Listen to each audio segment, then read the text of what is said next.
369x তিনিও থাকবেন সঙ্গে। জিম এফএফ অন্যদিকে ওয়াইপ আউট হয়ে গেছে। বাংলাদেশ টপ 1 তাদের সর্বোচ্চ চেষ্টা চালিয়ে এবার নিচ থেকে আসা জারাদেরকে ফিনিশ করতে চায়। জারাদের দিকে উদ্দেশ্য করে যথেষ্ট ড্যামেজ।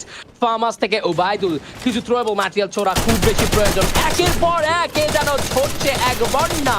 এন্ড সেখানে গ্রেনেডের এই প্রেসার গুলোকে কি করে ম্যানেজ করবে। আলিফকে অন্যদিকে ভিরাস টেক ডাউন করে নিয়েছে। আলিফকে লুজ করা মানে লাস্ট মোমেন্টে স্নাইপারের পুরোপুরি ব্যাকআপ হারানো।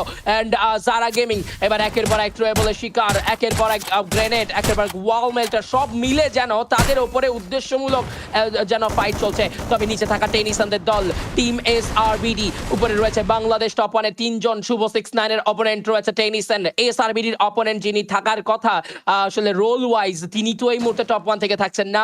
এসআরবিডি ভার্সেস আলিফ হবে না, তবে এসআরবিডি শেষ চেষ্টা চালাবে। পুরো রস্টার টিম থাকায় কিন্তু এই ম্যাচটা বুইয়ার চান্স অনেকটা বেশি টিম এসআরবিডি গেমিংদের কাছে। এন্ড টিম টাইম থেকে বিআরকে মাল্লু X the last man, the last hope টিমকে শেষ চেষ্টা পর্যন্ত আসলে নিয়ে যেতে চান। এবং টিমের এই মুহূর্তে দেখতে পাবো 10টি প্লেয়ারের মধ্যে 4টে টিম যারা গেমিং এবার ক্লোজ করবে জোন সার্কেলে। ওবায়দুল ভাইদের দল টিম বিডি টপ 1 এই রুফ ছাড়ছেনই না কোনোভাবে।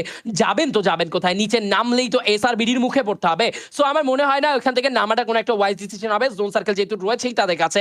এন্ড যারা গেমিংটা এখানে কিন্তু যদি ওপেন গ্রাউন্ডে যায় কোনো প্লেয়ার তাদেরকে কিন্তু কিছু ড্যামেজ দিয়ে বা কোনো থার্ড পার্টি করে কিল বেশ ভালোই বানিয়ে নেওয়ার সুযোগ কিন্তু পাবে আমার মনে হচ্ছে।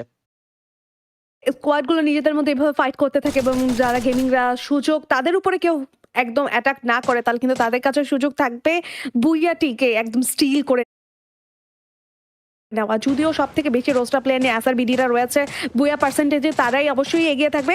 অন্যদিকে বাংলাদেশ টপ 1ও কিন্তু একটা টপ কন্টেন্ডার ফর দ্য বুইয়া, কারণ তারা এই মুহূর্তে কিল লিডার, তারা সর্বোচ্চ এলিমিনেশন গ্যাদার করেছেন, তাদের টিম ওয়ার্কও কিন্তু দুর্দান্ত। এবার কিন্তু একটা স্নিক পিক বের করেছেন যারা গেমিং এর শুভ।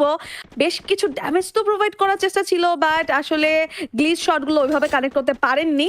অন্যদিকে ওবায়দুল ভাইয়ের খানিকটা ড্যামেজ, তাদের নজর জারাদের দিকে, কারণ তারা জানে লেফট সাইড থেকে ওদেরকে আসতেই হবে সার্কেলের দিকে এবং তারা ওদের দিকেই নজর রাখছেন। কারণ অলরেডি যারা কম্পাউন্ডে রয়েছে তাদেরকে তো টার্গেট করা পসিবল না, কারণ তারা এই মুহূর্তে তাদের নিচে, তাদেরকে কোনোভাবেই স্নিক পিক বের করে ড্যামেজ প্রোভাইড করা পসিবল না। তাই তারা কিন্তু একদম যারা গেমিংদেরকেই টার্গেট করে রেখেছেন। অ্যান্ড এই মুহূর্তে আমার মনে হয় না যে বাংলাদেশ টপ 1 এর টিম এই রুফটপটা ছাড়তে যাবে, কারণ এটা কিন্তু তাদের জন্য বুইয়ার জন্য একমাত্র কি এই চাবিকাঠি তারা রাখতে পারলে তারা কিন্তু বুইয়ার দিকে যাবে।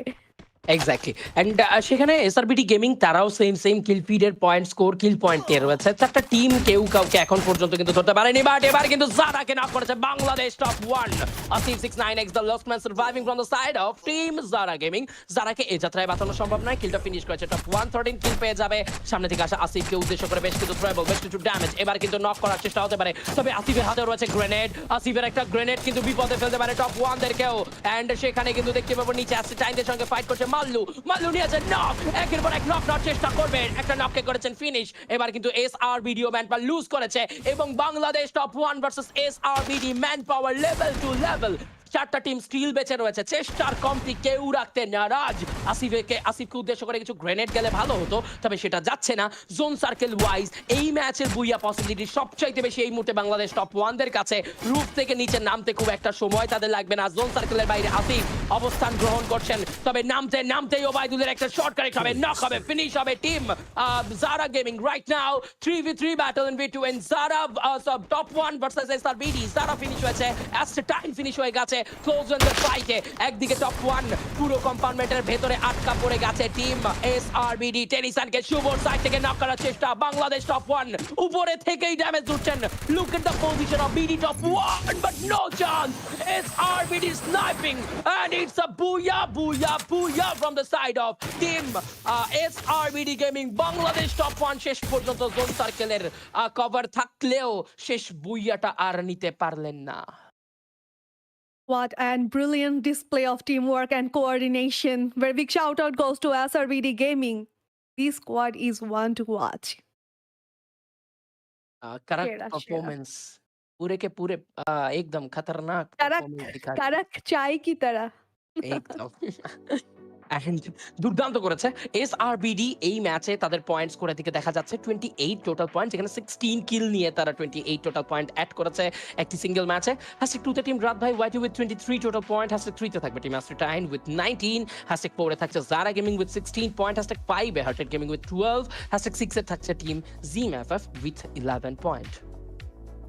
এর পরবর্তীতে হাইপার 69 ওভারঅল 9টি পয়েন্ট নিয়ে থাকবেন। এই গেমিং ওয়াইটি 5টি পয়েন্ট গ্যাদার করেছেন। ইলিউশনাস ওয়াইটি 2টি point, team flame 2, Anshu YT 1টি point and that's all. Exactly, and দুর্দান্ত এই ডমিনেশন গুলো দেখে আসলে বেশ মজাই জমছে গাইজ। যারা ওয়াচিং এ আছেন, যারা স্ট্রিমটা দেখছেন, কারা কতটা আসলে এনজয়